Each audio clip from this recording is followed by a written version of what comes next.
चलिए स्वागत है बेटा। मैंने वाला है कि जो पहले थी कि पहली वीडियो मैंने जो आपकी अपलोड की थी तो उसमें आपके 100 क्वेश्चन मैंने 150 क्वेश्चन आपके किए थे, उसके आगे मैं ले रहा हूँ। तो जिन लोगों ने वो वीडियो नहीं देखी है वो लोग क्या कर सकते हैं, इसकी पहली वाली वीडियो को पार्ट 1 को देख सकते हैं जहाँ पर मैंने 143 क्वेश्चन आपके करा दिए थे।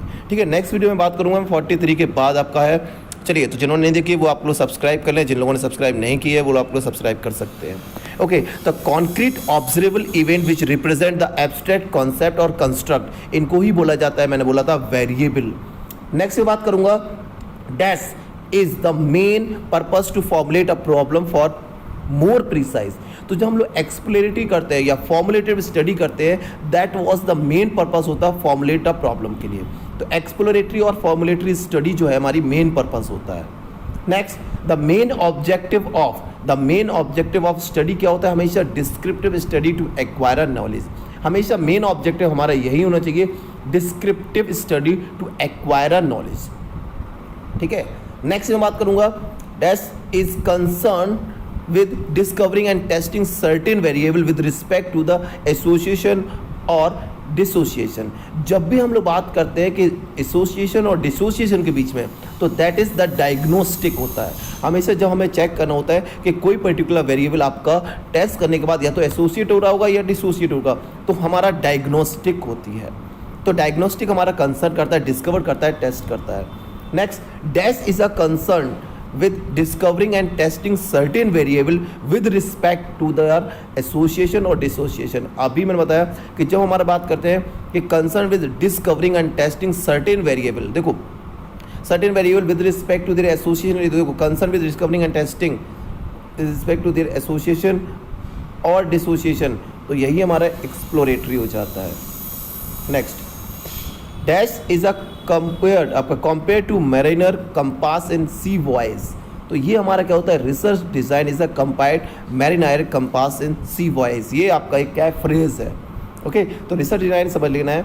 Dash is prevent researcher from blind research and intellectual wandering. तो हमारा जो रिसर्च डिजाइन होता है यही हमारा क्या करता है, प्रिवेंट कर देता है रिसर्चर्स को कि वो blind research and intellectual wandering से बच सकता है। तो रिसर्च डिजाइन इसीलिए जरूरी होता है।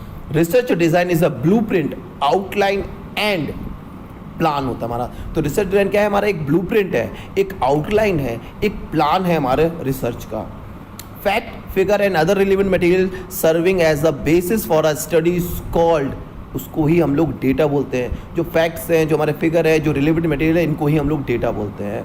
Okay, there are mainly dash source of data. तो हमेशा मैं बात करूंगा सिर्फ 4 तरह के सोर्स ऑफ डेटा है। चारों सोर्स में बताऊंगा, प्राइमरी, सेकेंडरी और सारे तरीके के।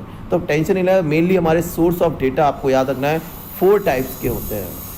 The original source from which researcher collect the information is primary source. हमेशा ओरिजिनल हमारा प्राइमरी होता है। Source of data collected and compiled by others, जब हम किसी अदर्स से लेते हैं वो हमारा सेकेंडरी है। ओरिजिनल से प्राइमरी होता है, किसी अदर से ले रहे हैं तो वो सेकेंडरी डेटा होता है। Data related to human beings are called, जब ह्यूमन बीइंग्स से रिलेटेड होता है तो उसे बोलते हैं demographic data.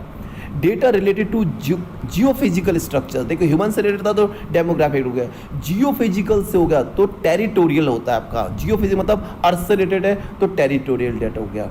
Dash is the raw material for analysis, तो जो हमारा डेटा है वही हमारा रॉ मटेरियल होता है एनालिसिस के लिए।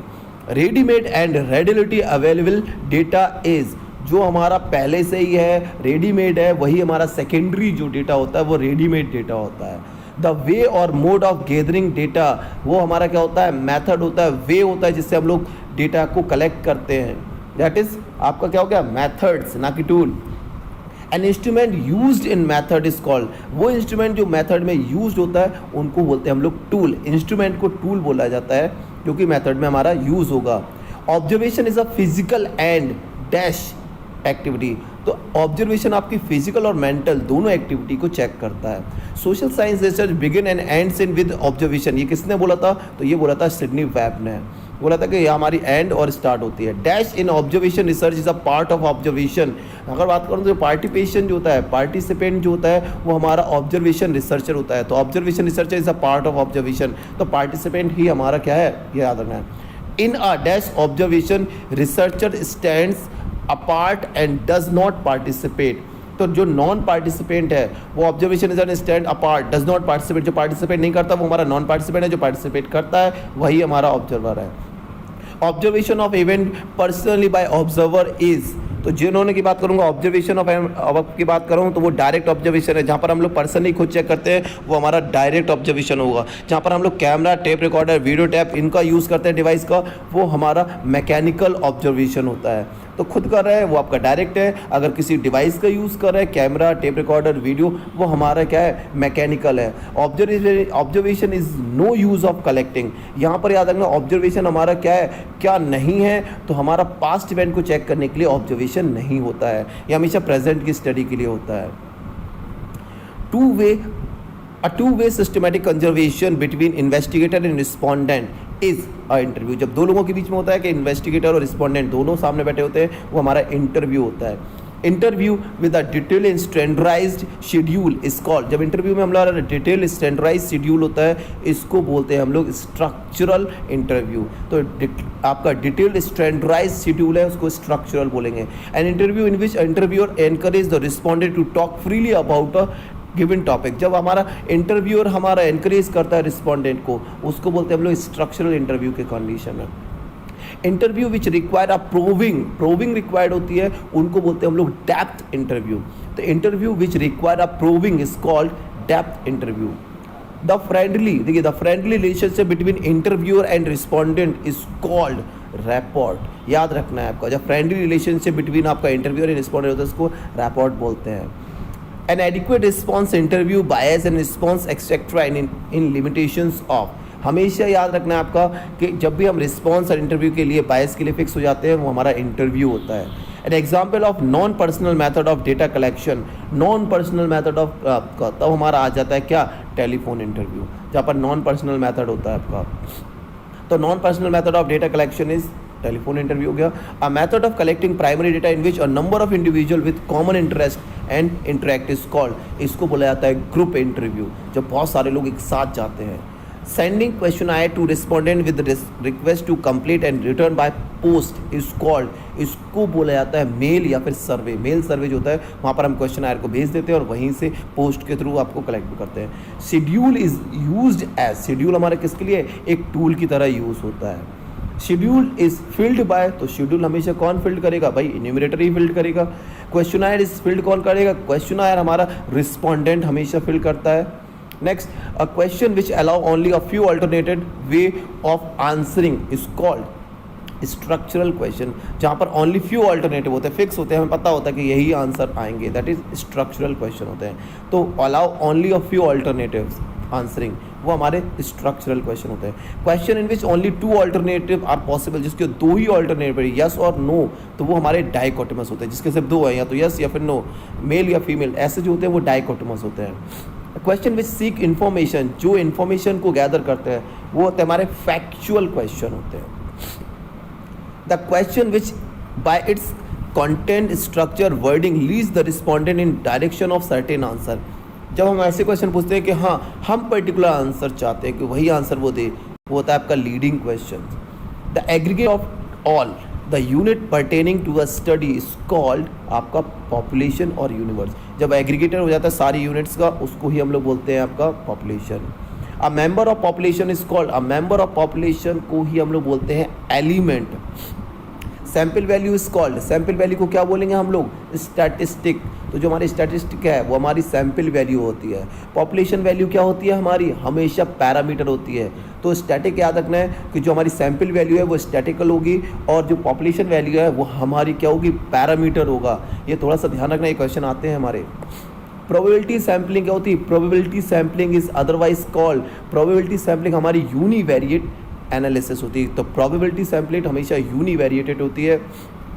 Sampling which provide for a non zero chance of selection, ऐसे sampling which provide for a non zero chance of selection, इसको बोला जाता है प्रोबेबिलिटी सैम्पलिंग। तो प्रोबेबिलिटी सैम्पलिंग यूनिवेरिएट होती है प्लस यहाँ पर non zero chance of selection होता है। तो दोनों क्वेश्चन इससे रिलेटेड है कि 4-5 क्वेश्चन इसी से रिलेटेड है।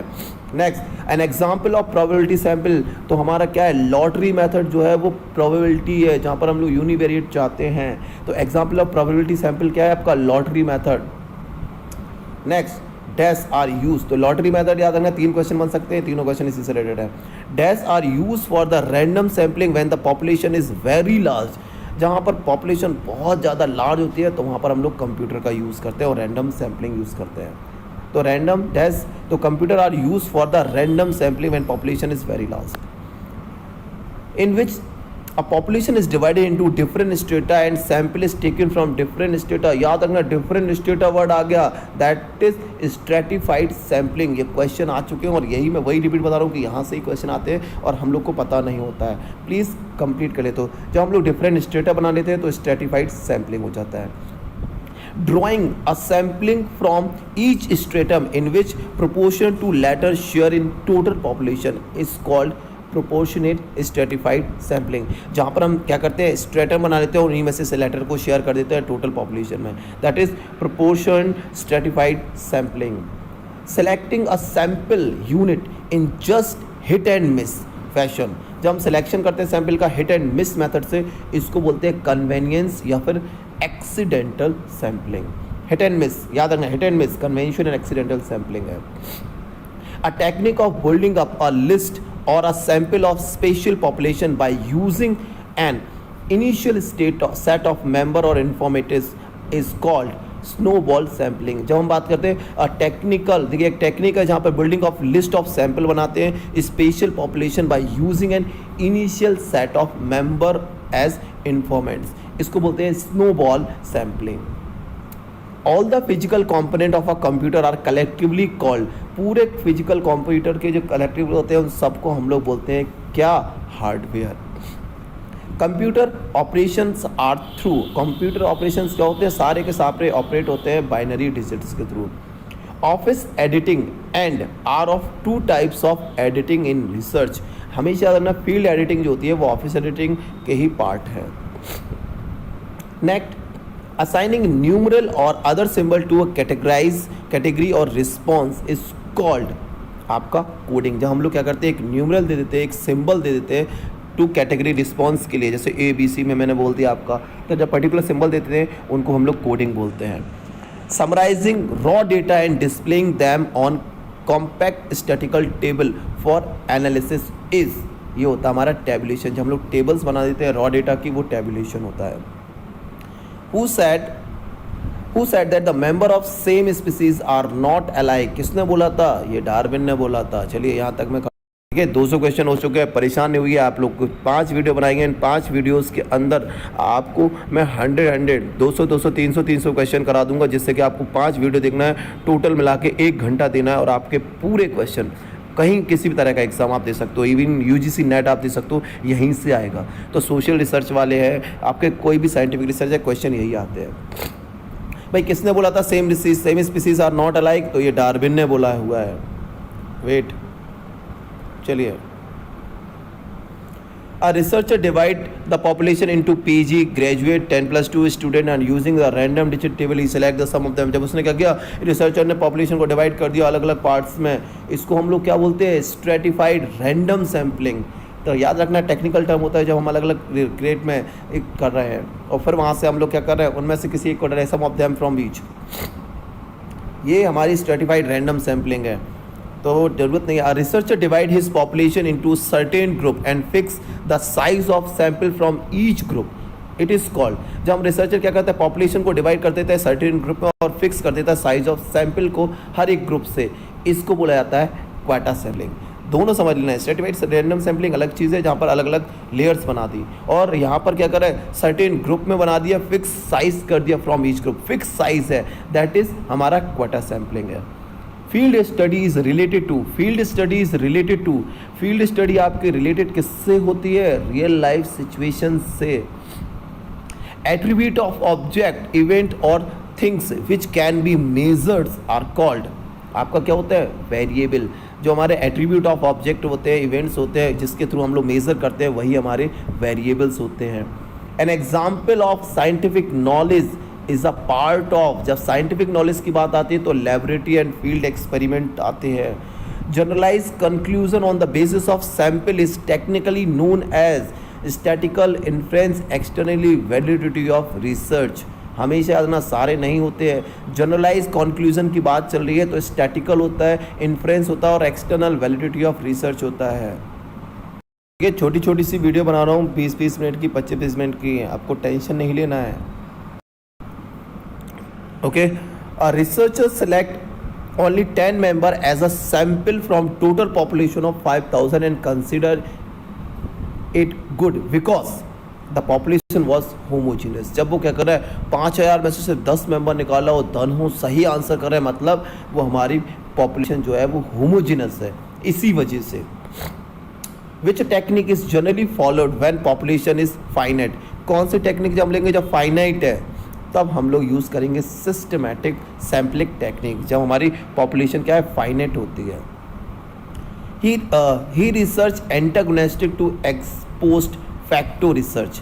Research antagonistic to ex post facto research जो होती है, इनको बोलते हैं एक्सपेरिमेंटल स्टडी। तो एक्सपेरिमेंटल में हमारी क्या होती है, एक्सपोस्ट फैक्टो होता है, एंटागोनिस्टिक होती है हर पार्ट से। The experimental study is based on the law of, हाँ ओके, तो एक्सपेरिमेंटल बेस्ड होती है हमारी, experimental study is based on the law of, हमेशा याद रखना किससे, सिंगल वेरिएबल पर वर्क करती है। Statical measure based upon the entire population is called parameter, while measure based on sample is known as statistics. Statical measure जब हम लोग क्या करते हैं एंटायर पॉपुलेशन में बात करते हैं called parameter, while measure based upon sample, जब सैंपल में मेजर करते हैं तो उसे स्टैटिक बोलते हैं, और पॉपुलेशन में जब उसे मेजर करते हैं तो उसे पैरामीटर्स बोलते हैं। The final result of the study will more accurate if the sample drone is आपका रिप्रेजेंटेटिव ऑफ द प्रॉब्लम। जब हमारा क्या है रिप्रेजेंटेटिव टू द प्रॉब्लम होता है तो फाइनल रिजल्ट हमारा बिल्कुल मोर एक्यूरेट होता है। और इस वीडियो में हम लोग क्या करेंगे, 2 वीडियो में कर रहा हूँ, बाकी में वीडियो आपको शाम तक या कल आज ही में मिल जाएंगी, तो टेंशन लेने की ज़रूरत नहीं है। पूरे 1000 क्वेश्चन है, एक बार बस पेपर से पहले आप लोग देख लीजिए, सारे एग्ज़ाम आपके क्वालिफाई हो जाएंगे। Which of the following is a non probability sample. Non probability sample कौन कौन से हैं, तो जो क्वेटा है और आपका जो पर्पसिव है, ये दोनों ही आपके नॉन प्रोबेबिलिटी होते हैं। सिंपल रैंडम हमारा याद रखना है, ये नहीं होता है। तो इनमें से कौन सा नॉन प्रोबेबिलिटी सैंपल है, तो दैट इज आपका सी, मतलब हमारा जो डी ऑप्शन है A and C, quota and purposive. Independent variable are not manipulated in, इनमें से independent variable are not manipulated कौन से नहीं है, तो बोथ हमेशा याद रखना है, नॉर्मेटिव और एक्सपेक्टिव, ये दोनों ही आपके इंडिपेंडेंट में नहीं होते, ये एक्सपेरिमेंट के थ्रू होते हैं, हमेशा डिपेंडेंट होते हैं। तो नॉर्मेटिव रिसर्च और एक्सपोस्ट फैक्टो रिसर्च, ये दोनों ही आपके इंडिपेंडेंट वेरिएबल नहीं है, ये दोनों डिपेंडेंट वेरिएबल है। The process not needed in experimental research is, कौन सी नहीं होती है, तो रेफरेंस कलेक्शन हमारी ज़रूरत नहीं होती है एक्सपेरिमेंटल रिसर्च के लिए, ठीक है। तो reference collection is not required for experimental research. A teacher encounter various problem during his professional experience, he should do research on that problem and find a solution. जब भी अगर टीचर को encounter करना है वेरियस प्रॉब्लम के साथ अपने professional experience में, तो उसको खुद रिसर्च करना चाहिए और फाइंड करना चाहिए सॉल्यूशन को। अ researcher select a probability sample 100 out of the total population, it is, जब वो क्या कर रहा है एक रिसर्चर प्रोबेबिलिटी में से 100 सैंपल को कलेक्ट कर रहा है टोटल पॉपुलेशन में, दैट इज़ क्या है, एक रैंडम सैम्पलिंग है। जब 100 उठा रहा हूँ पूरी पॉपुलेशन में से, तो हमारी क्या है, ये एक रैंडम सैम्पलिंग हो गई। एरिया या cluster sampling technique is used, कब करेंगे यूज़, जब हमारी पॉपुलेशन क्या है स्कैटर्ड हो, लार्ज साइज हो, एक तो तब करते हैं, और दूसरा हमारा लॉन्ग सर्वे जब ज़रूरत हो, मतलब तो ये याद रखना है A and C, D option हो जाएगा हमारा, कि जब स्कैटर्ड है, लार्ज साइज है और सर्वे रिक्वायर्ड है, तब हम लोग क्या करते हैं, क्लस्टर सैम्पलिंग यूज़ करते हैं। Validity of a research can be improved by, validity कब करते हैं, जब एलिमिनेटिंग एक्स्ट्रा नॉर्मस फैक्टर होना चाहिए और ट्रू रिप्रेजेंटेटिव होना चाहिए सैंपल ऑफ पॉपुलेशन के, तो हमारी वैलिडिटी जो है वो इम्प्रूव्ड हो जाती है। Who is regarded the father of scientific social survey, किसको बोला जाता है, तो बूथ को बोला जाता है। All are the example of qualitative variable except, तो interest of the object subject, interest of the subject हमारा नहीं होता है क्वालिटेटिव। रिलीजन, सेक्स और ऑब्जर्वेशन ये सारे आपके क्वालिटेटिव है, और इंटरेस्ट ऑफ द सब्जेक्ट आपका क्वालिटेटिव में नहीं आता है। Formulation of hypothesis may not be necessary in, formulation of hypothesis आपकी ज़रूरत नहीं होती है कब, जब हम फैक्ट फाइंड करते हैं हिस्ट्री में, तो वहाँ पर हमें फॉर्मुलेशन ऑफ हाइपोथेसिस नहीं चाहिए होती है। Logic of induction is very close to, किस में होती है, लॉजिक ऑफ इंडक्शन आपके लॉजिकल सैम्पलिंग में यूज होती है। The probability of a head and tail tossing 4 coins simultaneously is, जब भी करेंगे तो 1/16 आएगा, क्योंकि एक का हमारा 1/2 होता है, तो 4 का याद रखना 4 का क्यूब कर देते हैं, 4 का स्क्वायर कर देते हैं, तो 4 का स्क्वायर कितना हुआ, 4 चौको 16, that means 1/16। While writing a research report, a researchers हमेशा क्या होगा, सारे न्यूमेरिकल फैक्ट होंगे, सारे लॉजिकल डिजिकल कंपेयर, सबको कंपेयर करेगा, मतलब all of the above. The per capita income of India 1950 to 1990 is 4 times this study is, ये क्या है, एक लॉन्गिट्यूडनल है, जहाँ पर हम लोग 1950 से 1990 तक की कर है, एक लॉन्गिट्यूडनल है आपका सर्वे है। If you are doing experiment on a large group of sample which method, मैंने अभी बताया थोड़ी देर पहले, जब हम लोग को लार्ज पीपल है, लार्ज सैम्पल है, तो हम लोग रैंडमाइज करेंगे, रैंडम सैम्पलिंग करेंगे, randomization. A good hypothesis should be, good hypothesis क्या होगी, प्रिसाइज होगी, स्पेसिफिक होगी, such a way can be tested होगी, ग्लोबली सिग्निफिकेंस होगा, मतलब all of the above. All cause non sampling error except, इनमें से सारे के सारे नॉन सैम्पलिंग कॉज करते हैं एक्सेप्ट, तो हमेशा इनएडिक्वेट जो आपकी इनएडिक्वेट सैम्पलिंग है, ये नहीं होती है आपकी सैम्पलिंग एरर के थ्रू। बैठ देखिए मेरी तबीयत सही नहीं हो रही है, मैं आपके लिए वीडियो बना रहा हूँ, लेकिन प्लीज़ सब्सक्राइब जरूर कीजिए, ठीक है।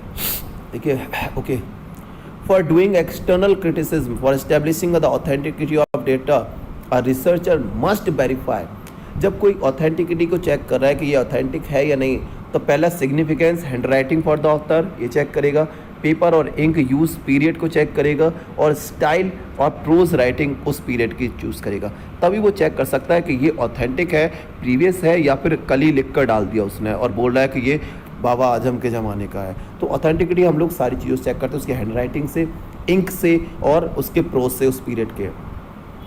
सर्वे स्टडी एम्स एट, सर्वे का क्या होता है, तो सर्वे में हमारा देखिए नोइंग द फैक्ट ये होते हैं, कंपेयरिंग द प्रेजेंट स्टेटस इसको भी चेक करते हैं, criticism, identify the means of improving, देखिए बस यही नहीं आएगा, identify the means of improving the existing situation, इसको नहीं चेक करेंगे, बाकी हमारे सारे आ जाएंगे। तो फर्स्ट सेकंड थर्ड 3 ऑप्शन सही होंगे, ठीक है। The historical research is different from experimental research, historical से एक्सपेरिमेंटल अलग क्यों होता है, क्योंकि replication, formulation of hypothesis and hypothesis testing, जब हम एक्सपेरिमेंटल करते हैं तो हमारे अंदर ये सारी चीज़ें होती हैं, जबकि हिस्टोरिकल में ये नहीं होती है। A research problem is feasible only when, कब होगी रिसर्च प्रॉब्लम हमारी फीजिबल, आपकी जब रिसर्चेबल हो, समथिंग न्यू हो, और यूटिलिटी और रिलेवेंस हो, मतलब ऑल ऑफ द अबव, तभी हमारी फीजिबल होगी। Hypothesis can not be stated in, कब क्या नहीं करते, तो जनरल टर्म्स को हाइपोथेसिस हमारी डिफाइन नहीं करते हैं।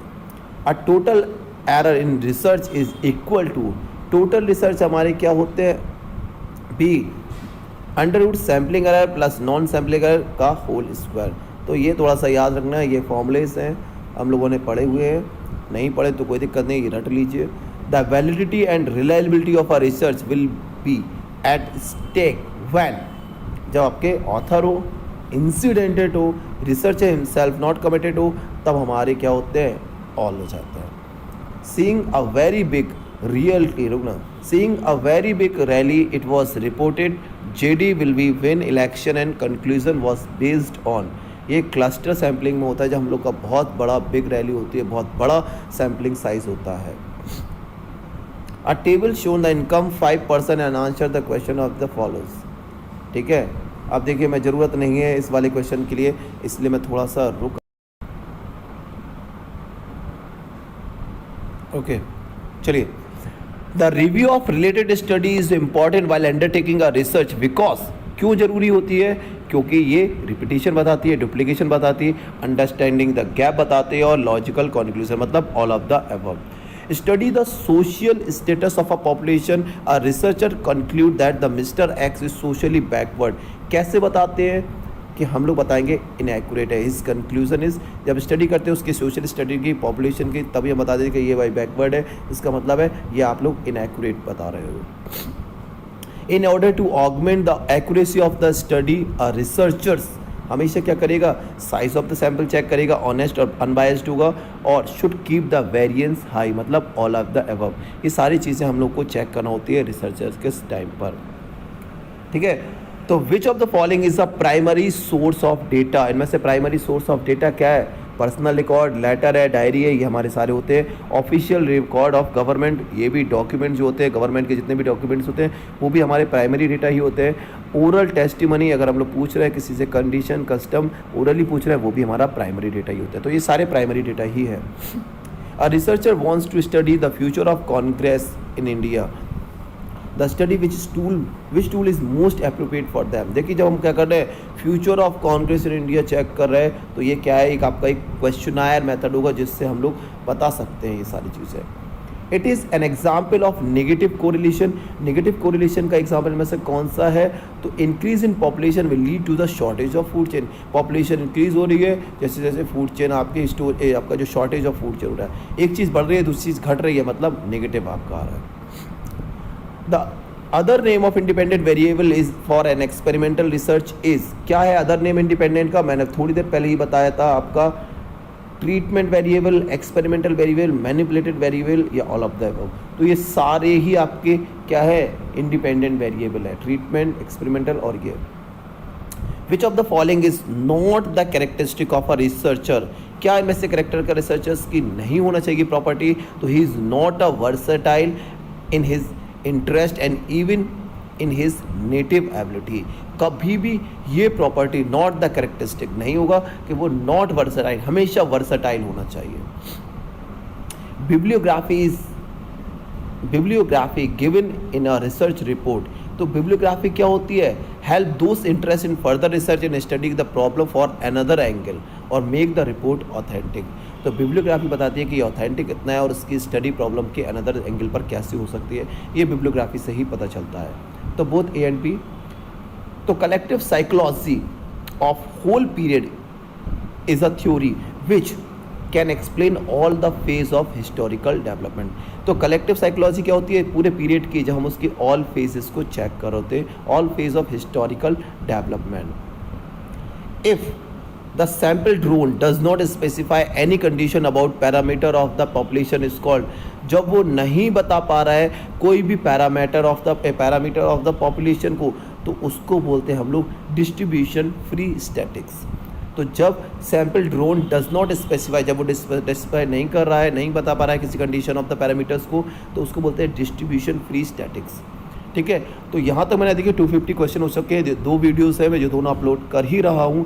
प्लस आप लोग बस इतना सा करें कि नेक्स्ट वीडियो को सब्सक्राइब करें, आपको पहले मैंने कहा सब्सक्राइब करें, बेल आइकन को प्रेस करें, जिससे कि आपको नेक्स्ट की इन्फॉर्मेशन मिल जाए। मैं सारी इन्फॉर्मेशन नहीं दे पाऊँगा, मैं आपको हर बार नहीं बता पाऊँगा, हो सकता है मैं रात के 12 बजे वीडियो बनाऊँ, 3 बजे वीडियो बनाऊँ और आपके पास वीडियो तब पहुँचे जब तक आपका पेपर हो चुका हो। तो प्लीज़ सब्सक्राइब कर लें, शेयर करें और जिनको भी नीड हो उनको ज़रूर भेज दें। Okay, thank you, please subscribe the channel.